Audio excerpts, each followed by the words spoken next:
When I was 8 years of age, my mother contracted polio. Our preacher came to see us, and it was not a good visit. And he said, I just wanted to come pray with you, which was polite. And then he said, the church does not want you to come back.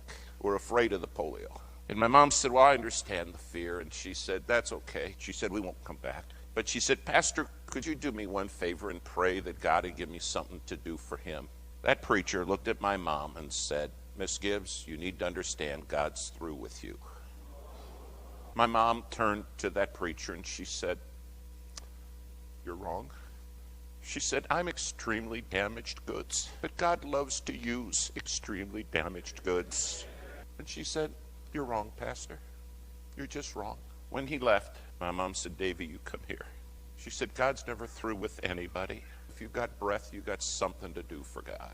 A new preacher came to town, and he dropped by our house to see us. He said, now, we don't have any kids, so there's no kids in our Sunday school, but we have a Sunday school, and how would you like to head that up?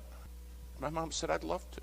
And she said, now your Sunday school has 2 kids. And she said, I got a boy and a girl. He said, well, he said, it's perfect. And every Sunday, if there was just 2 of us, it was like there were 2,000 kids there. And she poured her heart into it. Pretty soon, people wanted to see this lady that talked to kids that's strapped in a wheelchair.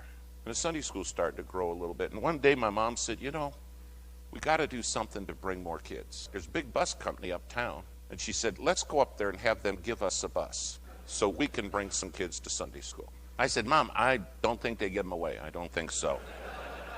And she said, do you not understand? Ask, and you shall receive.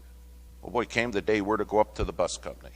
This young receptionist sitting there, a girl, and she said, can I help you folks? And my mom said, yeah, we've come so you can give us a bus. And the girl looked a little puzzled, and she said, you mean you want to buy one, or you want to? She said, no, we don't have money. We need you to give it to us so we can get kids to Sunday school. And here comes the owner. The owner comes down, nice man.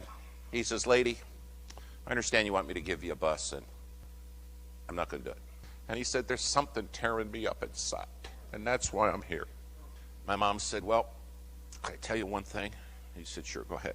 She said, one day when you stand before God, he's going to be awfully upset with you if you don't give me a bus. That owner looked at my mom and he said, I got a question. If I give you a bus, who'd drive it? He said, you? And my mom looked at him and she said, I never thought of that. She said, I need for you to give me a bus and a driver. That man looked at my mom and he said, lady, he said, something's just tearing me up. Do you understand? Our God is in control. He said, here's the deal. I'm going to give you 1 bus, 1 driver, 1 Sunday. 1 and only 1.